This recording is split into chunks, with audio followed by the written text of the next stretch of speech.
Hi കൂട്ടുകാരെ, പുതിയൊരു വീഡിയോയിലേക്ക് എല്ലാവർക്കും സ്വാഗതം. അങ്ങനെ ഇനി പത്മയ്ക്ക് ചിക്കൻ ബോക്സ് ബാധിച്ചതിൽ പിന്നെ പത്മ ആകെ ഒരു ഓർമ്മ പോയ ആ ഒരു അവസ്ഥ പോലെ കിടക്കുകയാണ് കേട്ടോ. ഇതേ സമയം നന്ദിനി തന്നെ നോക്കട്ടെ എന്നുള്ള തീരുമാനം അവിടെ യതീന്ദ്രൻ എടുക്കുകയാണ് കേട്ടോ. എന്നാൽ ഈ സമയം സൂര്യ അത് വിലങ്ങുതടിയായി നിൽക്കാൻ സൂര്യക്ക് പറ്റില്ല. ഒരുപാട് സൂര്യ പറഞ്ഞു നോക്കും. പക്ഷേ ആ സമയം നന്ദിനി പറയും, ഇത് സൂര്യ സാറ് ഇവിടെ പകയോ വൈരാഗ്യമോ ഒന്നുമല്ല വേണ്ടത്, നിങ്ങളുടെ അമ്മയാണ്, മാത്രമല്ല ഒരു മനുഷ്യനാണ് എന്നുള്ള ആ പരിഗണന കൊടുത്ത് ഞാൻ ഇവരെ നോക്കുകയാണ്. കാരണം എനിക്കിങ്ങനെ കിടക്കുന്ന ആൾക്ക് പരിചരിച്ചില്ലെങ്കിൽ എനിക്ക് മനസ്സിന് സമാധാനം കിട്ടത്തില്ല. അതുകൊണ്ട് സൂര്യ സാർ നിങ്ങളുടെ അമ്മയാണെന്ന് കരുതി ഞാൻ എന്നെ അനുവദിക്കുമെന്ന് പറയണ്ട. അങ്ങനെ സൂര്യ ഒന്നും മിണ്ടാതാവാണ്. എന്നാൽ ഈ സമയം നന്ദിനി രാപ്പകലില്ലാതെ പത്മയെ ഇങ്ങനെ നോക്കിക്കൊണ്ടിരിക്കുകയാണ്. ആ ഒരു വേണ്ട കാര്യങ്ങളൊക്കെ, അതായത് ആര്യവേപ്പ് കൊണ്ട് തടവിയിട്ടും അതുപോലെ തന്നെ ബാക്കിയുള്ള കാര്യങ്ങളൊക്കെ കേട്ടോ. ഇടയ്ക്കിടയ്ക്ക് ഇങ്ങനെ പത്മയുടെ തല പൊക്കി പത്മയുടെ വായിലോട്ട് വെള്ളം ഒഴിച്ചു കൊടുക്കും കേട്ടോ. ആ സമയം നീ എന്നെ തൊടരുത് എന്ന് പത്മ മനസ്സുകൊണ്ട് പറയുമെങ്കിലും കൂടി പത്മക്ക് ഒന്നും ചെയ്യാനാത്ത അവസ്ഥയാണ് കേട്ടോ. അങ്ങനെ 1-2 ദിവസങ്ങളൊക്കെ കഴിഞ്ഞു പോവാണ്. പതിയെ പത്മ ഇങ്ങനെ കണ്ണ് തുറന്ന് തുടങ്ങുകയാണ്. പത്മ പതിയെ കണ്ണ് തുറങ്ങുമ്പോൾ തൻ്റെ മുന്നിൽ നന്ദിനിയാണ് നിൽക്കുന്നത്. ഈ സമയം നന്ദിനി തരുന്ന വെള്ളവും നന്ദിനി തരുന്ന കഞ്ഞിയും ഒക്കെ കുടിക്കേണ്ട ആ ഒരു അവസ്ഥ എത്തുമ്പോൾ തനിക്ക് പറയാനില്ല കേട്ടോ. അങ്ങനെ തനിക്കത് ഭയങ്കരമായിട്ട് ദേഷ്യം തോന്നുന്നുണ്ട്. തന്നോട് തന്നെ ഒരു വെറുപ്പ് തോന്നുകയാണ്. ഈ വേലക്കാരി പെണ്ണിൻ്റെ കയ്യിൽ നിന്ന് ഞാൻ വെള്ളം കുടിക്കേണ്ട ഒരു അവസ്ഥ വന്നില്ലേ, എന്തൊരു ദുർവിധിയാണ് എൻ്റേത് എന്നിങ്ങനെ പത്മ ചിന്തിച്ചു പോവാണ് കേട്ടോ. അങ്ങനെ പത്മയ്ക്ക് ഈ കാര്യങ്ങളൊക്കെ ചെയ്തു കൊടുക്കുകയാണ്. പത്മ മനമില്ലാ മനസ്സോടെ ഇങ്ങനെ നന്ദിനിയെ നോക്കുന്നുണ്ട്. അപ്പോൾ നന്ദിനിക്ക് അതിൻ്റേതായ ആ ഒരു നന്ദിനി വിചാരിക്കുന്നത് പത്മയുടെ സ്വഭാവം മാറി എന്നൊക്കെയാണ് കേട്ടോ. അങ്ങനെ യതീന്ദ്രൻ പറയാണ്, പത്മേ അതാണ് പറയുന്നത്, ആരെയും പുച്ഛിക്കരുത്, ആരെയും തള്ളിക്കളയരുത്. എപ്പോഴാണ് ഒരാളുടെ ആവശ്യം നമുക്ക് വരിക എന്ന് പറയാൻ പറ്റത്തില്ല. ആരോടും വഴക്ക് കൂടാതെ നല്ലപോലെ മുന്നോട്ട് പോവുകയാണ് വേണ്ടത്.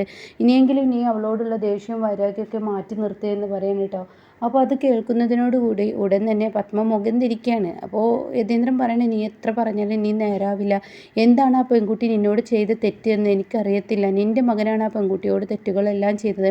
ആ പെൺകുട്ടി ഒരിക്കലും ഇവിടെ കയറിക്കൂടണമെന്നോ ഒന്നും ചിന്തിച്ചിട്ടില്ല. എന്നിട്ടും നിങ്ങളുടെ ആട്ടും തുപ്പും ഒക്കെ സഹിച്ച് ഈ വീട്ടിലെ പല പണികളും അവൾ ചെയ്യുന്നത് ഈ വീട്ടിൽ അടിഞ്ഞുകൂടാനൊന്നല്ല എന്നൊക്കെ പറയുമെങ്കിലും പത്മ ആ വാക്കുകളൊന്നും കേൾക്കില്ല കേട്ടോ.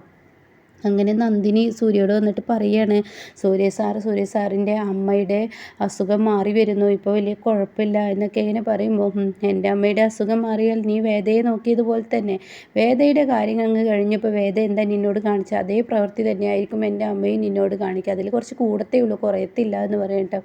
അപ്പോൾ അത് കേട്ടോടെ തന്നെ നന്ദിനി പറയണേ, പത്മ മേഡത്തിന് ഇനി അങ്ങനെയൊന്നും ഉണ്ടാവില്ല. പത്മ മേഡം ഈ ഒരു അസുഖത്തിലൂടെ പലതും പഠിച്ചിട്ടുണ്ടാകും. കാരണം അവരുടെ മക്കളൊന്നും അവരുടെ അടുത്തോട്ട് എത്തുകയോ അതുപോലെ തന്നെ നോക്കാനുണ്ടാവുകയോ ചെയ്തിട്ടില്ലല്ലോ. എന്ന് വെച്ച് നിന്നെ മകളായി സ്വീകരിക്കുന്നുള്ള പ്രതീക്ഷ എനിക്കുണ്ട്. അയ്യോ അതൊന്നും എനിക്ക് വേണ്ട, അങ്ങനെ ഒരു പ്രതീക്ഷയെ എന്നിലില്ല എന്ന് പറയട്ടോ. എന്തായാലും നീ ഒരു മനുഷ്യനെന്ന പരിഗണന കൊടുത്തല്ല അവരെ നോക്കിയത്. എൻ്റെ അമ്മ എന്നുള്ള ആ ഒരു ലെവലിൽ വെച്ച് നോക്കിയാൽ നിന്നെ മരുമകളായിട്ടൊന്നും അവർ സ്വീകരിക്കില്ല. അത് ഉറപ്പുള്ള കാര്യമാണ്. മരുമകളല്ല, ഒരു അർത്ഥത്തിൽ നിന്നോട് നല്ല സ്വഭാവത്തിൽ നിന്നോട് അവർ പെരുമാറത്തില്ല. അതുകൊണ്ട് നീ ഒന്ന് കരുതിയിരിക്കുന്നത് നല്ലതാണ് എന്ന് പറയുന്നത് കേട്ടോ. അങ്ങനെ ഈ സമയം പത്മയുടെ ആ അസുഖം മാറുകയാണ്. പിന്നീട് പത്മയെ കുളിപ്പിക്കേണ്ട ആ ഒരു അവസ്ഥ എത്തുകയാണ് കേട്ടോ. അപ്പം നന്ദിനിയുടെ മുന്നിൽ പത്മയ്ക്ക് ഇരുന്ന് കൊടുക്കേണ്ട ആ അവസ്ഥ എത്തുകയാണ്. അപ്പോഴേക്കും അങ്ങോട്ടേക്ക് ഇന്ദ്രജ ഓടിയെത്തുകയാണ്. ഈ വെള്ളം തലയിൽ കോരി ഒഴിക്കാൻ തൻ്റെ അമ്മയ്ക്ക് ഞാൻ ചെയ്തു കൊടുത്തോളാം എന്ന് പറഞ്ഞിട്ട് അങ്ങോട്ടേക്ക് വരുമ്പോൾ ഉടൻ തന്നെ യതീന്ദ്രൻ പറയാണ്, പോടി, ഈ അസുഖം എന്ന് പറയുന്നത് കുളിക്കുന്ന സമയത്താണ് ആളുകൾക്ക് പകരുക. ഒരാളുടെ അസുഖം മാറിയതിന് ശേഷമാണ് മറ്റൊരാൾക്ക് പകരുക. അതിൽ നിനക്ക് പേടിയൊന്നുമില്ലേ? അത് കേൾക്കുന്ന ഇന്ദ്രജ അപ്പോഴേക്കും പിൻവലിയാണ് കേട്ടോ. അപ്പോൾ പത്മക്കാണെങ്കിൽ ഒരു സമാധാനമാവുകയാണ്. തൻ്റെ മകളായിരിക്കും തൻ്റെ ദേഹത്ത് വെള്ളം വാരുക എന്നുള്ള ഒരു പ്രതീക്ഷയോട് കൂടിയിട്ടാണ്. അങ്ങനെ പത്മ കാണുകയാണ് ഇന്ദ്രജ പിൻവലിയുന്നത്. അപ്പോൾ ഈ സമയം ഒന്നും മിണ്ടാതെ നന്ദിനിക്ക് മുന്നിൽ തന്നെ പത്മ തലകുനിച്ച് നിൽക്കുകയാണ് കേട്ടോ.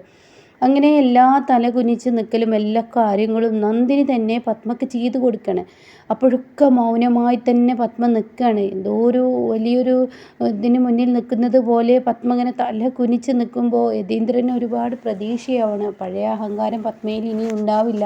ഒരു അമ്മക്ക് മകനോടുള്ള സ്നേഹം കൊണ്ടുള്ള ആ ഉറപ്പും വിദ്വേഷമാണ് തൻ്റെ മകനെ ഇന്ന ലെവലിൽ വിവാഹം കഴിപ്പിക്കണമെന്നുള്ള ആ ഒരു ആഗ്രഹമായിരിക്കും എന്നൊക്കെയാണ് കേട്ടോ. യതീന്ദ്രൻ ചിന്തിച്ചത്. എന്തായാലും അവളുടെ കറയൊക്കെ നീങ്ങിയിട്ടുണ്ട് എന്നൊക്കെ ഇങ്ങനെ നന്ദിനിയോട് പറയുകയാണ്. അപ്പോൾ ആ സമയം സൂര്യയോടും പറയണം. ഇപ്പോൾ സൂര്യ പറയണം, ഒരിക്കലും എൻ്റെ അമ്മ മാറത്തില്ല. എൻ്റെ അമ്മയ്ക്ക് അവർക്ക് ഈഗോ ആണ്. അവരുടെ കാര്യത്തിന് മാത്രമല്ല, അവരുടെ ലെവലിലുള്ളവരെ അവരെ കണ്ണിൽ കാണത്തുള്ളൂ. അവരൊക്കെ താഴ്ന്നവരെ അവർക്ക് ഒരിക്കലും കാണാൻ കഴിയില്ല. അവരുടെ സ്വഭാവം അങ്ങനെയാണെന്നൊക്കെ ഇങ്ങനെ പറയുന്നുണ്ട് കേട്ടോ. അങ്ങനെ ഈ സമയം പത്മ കുളിയൊക്കെ കഴിഞ്ഞ് പിറ്റേ ദിവസം രാവിലെ ആകുമ്പോൾ പത്മക്കൊന്ന് എണീക്കാനും ഒക്കത്തിനും കഴിഞ്ഞു തുടങ്ങുകയാണ്. അങ്ങനെ തൻ്റെ മക്കളെല്ലാവരും തൻ്റെ അടുത്തോട്ട് എത്തുകയാണ്. ഇന്ദ്രജയും വേദയും വിജയൊക്കെ എത്തുമ്പോൾ പത്മ മുഖം തിരിക്കുകയാണ്. അപ്പോൾ ഈ സമയം ഇന്ദ്രജ പറയണേ, അമ്മക്ക് ഞങ്ങളോട് വെറുപ്പാവും എന്ന് ഞങ്ങൾക്കറിയാം. കാരണം മക്കൾ നോക്കേണ്ട സമയത്ത് അമ്മയെ നോക്കാൻ ഞങ്ങളാരും എത്തിയില്ലല്ലോ. അപ്പോഴും പത്മ ഒന്നും മിണ്ടുന്നില്ല. അപ്പോൾ ഈ സമയം ഇന്ദ്രജ പറയാണ്, അമ്മേ എത്താത്തതിന് കാരണം അമ്മ ചിന്തിക്കണം. ഇവിടെ ആദ്യമായി അസുഖം വന്നത് നന്ദിനിക്കാണ്. അത് കഴിഞ്ഞ് വേദയ്ക്ക് വന്നു. പിന്നീട് വേദയുടെ കഴിഞ്ഞപ്പോൾ അമ്മക്ക് വന്നു. അപ്പോൾ എനിക്കും മറ്റാർക്കെങ്കിലുമൊക്കെ വന്നു കഴിഞ്ഞാൽ അവളുടെ സഹായം തേടണ്ടേ?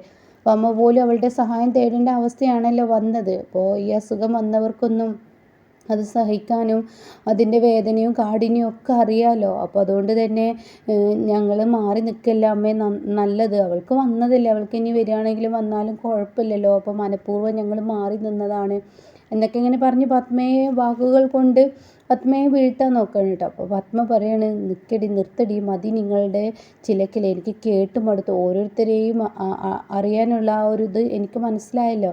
എന്നാലും എൻ്റെ അമ്മ എങ്ങനെയാണ് നന്ദിനിക്ക് മുന്നിലെല്ലാം നിന്ന് കൊടുത്തത്? നന്ദിനിയുടെ കൈകൊണ്ട് അമ്മ ഭക്ഷണം കഴിക്കലും അതുപോലെ തന്നെ നന്ദിനി കുളിപ്പിച്ച് തരുന്ന ഇങ്ങനെ എല്ലാ കാര്യങ്ങളും നന്ദിനിയാണല്ലോ ചെയ്തത്. പിന്നെ ഞാൻ എന്താടി വേണ്ടത്? എന്നെ കുഴിയിലോട്ട് എടുപ്പിക്കണം എന്നായിരുന്നു നിൻ്റെയൊക്കെ ആഗ്രഹം എന്ന് ചോദിക്കുകയാണ് കേട്ടോ. അപ്പോൾ അത് കേട്ട ഉടനെ വിജയ് പറയണ, അയ്യോ എന്താ ആൻറ്റി ഇങ്ങനെയൊക്കെ സംസാരിക്കുന്നത്? ഈ അസുഖം എന്ന് പറയുന്നത് എല്ലാവരുടെ തടിരക്ഷയാണല്ലോ നോക്കി. പ്രത്യേകിച്ച് ആൻറ്റിയുടെ മകള് ഇങ്ങനെയുള്ള കാര്യങ്ങൾക്ക് സ്വന്തം കാര്യമല്ലേ നോക്കത്തുള്ളൂ. അപ്പോൾ അത് കേട്ട ഉടനെ തന്നെ ഇന്ദ്രജിക്ക് ദേഷ്യം വരികയാണ്. നിങ്ങളൊന്നും മിണ്ടാതിരിക്കുന്നുണ്ടോ എന്ന ലെവലിൽ നോക്കുകയാണ് കേട്ടോ. പിന്നീട് പത്മ തൻ്റെ മക്കളോടൊക്കെ പോവാൻ പറയണം, നിങ്ങൾ മര്യാദക്ക് കടക്ക് പുറത്ത്. നിങ്ങളെയൊക്കെ നല്ലത് ആ വേലക്കാരി പെണ്ണ് തന്നെയാണ്, നന്ദിനി തന്നെയാണ് അവിടെ നല്ലത്. നിങ്ങളൊക്കെ എൻ്റെ മക്കളാണെന്ന് പറയുമ്പോൾ തന്നെ എനിക്ക് വെറുപ്പും മറപ്പുമാണ് തോന്നുന്നത്. അതുകൊണ്ട് എൻ്റെ മുന്നിൽ നിന്ന് കടക്ക് എന്ന് പറയണം കേട്ടോ.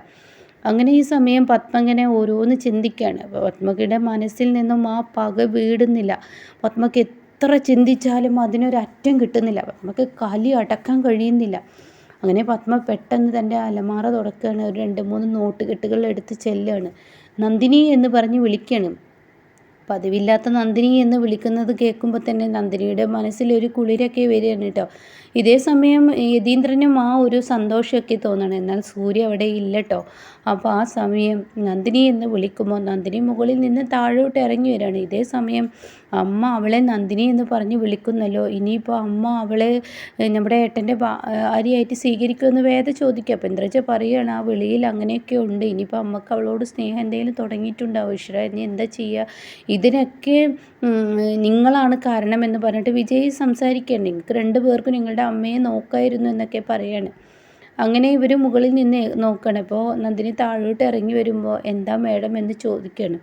അതെ, നീ എനിക്ക് വേണ്ടി ഒരുപാട് കഷ്ടപ്പെട്ടു എന്ന് എനിക്കറിയാം. എൻ്റെ മക്കൾ പോലും നോക്കാത്ത നീ എന്നെ നോക്കിയപ്പോൾ എനിക്ക് നിന്നോട് എങ്ങനെയാണ് നന്ദി പറയേണ്ടതെന്ന് എനിക്കറിയില്ല. പക്ഷേ നന്ദിയായൊന്നും നിന്നോട് ഞാൻ പറയുന്നില്ല. കാരണം നീ എന്നെ നോക്കണമല്ലോ, നിൻ്റെ കടമയാണല്ലോ. അപ്പോൾ ഇതൊക്കെ കേട്ട ഉടനെ തന്നെ യതീന്ദ്രന് സന്തോഷമാവുകയാണ്. കടമയാണല്ലോ എന്നൊക്കെ പറയുമ്പോൾ കടമ നിർവഹിക്കാനുള്ള അർഹത നന്ദിനിക്കുണ്ടല്ലോ, മരുമകളല്ലേ. അപ്പോൾ ആ ലെവലിൽ ഇങ്ങനെ പതിയെ ഇങ്ങനെ വന്നു കൂടുകയാണ് യതീന്ദ്രൻ ഇക്കാര്യം പറയാനായിട്ട്. ഇങ്ങനെ വേണം നന്ദിനിയോട് പെരുമാറാൻ എന്നൊക്കെ പറയാൻ തുടങ്ങുമ്പോഴേക്കും ഇങ്ങനെ പറയാണ് യതീന്ദ്രൻ പറയാണ്, പത്മേ ഇപ്പോഴെങ്കിലും നീ നേരായല്ലോ എന്ന വാക്ക് അങ്ങ് തുടരാൻ ആരംഭിക്കുമ്പോഴേക്കും ഉടൻ തന്നെ പത്മ പറയാണ്, അതെ നീ എന്നെ നോക്കിയതിന് നിനക്കിതാ കൂലി എന്ന് പറഞ്ഞിട്ട് കൊടുക്കണം കേട്ടോ. എൻ്റെ വീട്ടിലെ വേലക്കാരിയാണ് നീ.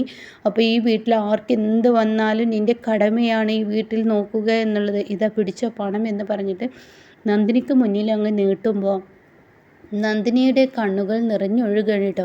ഇതേ സമയം ഇന്ദ്രജക്കും വേദക്കും ഒത്തിരി സന്തോഷമാവാണ് കേട്ടോ. അപ്പോൾ എന്തായാലും ഇങ്ങനെയുള്ള എപ്പിസോഡുകളൊക്കെയാണ് ഇനി വരാനിരിക്കുന്നത്.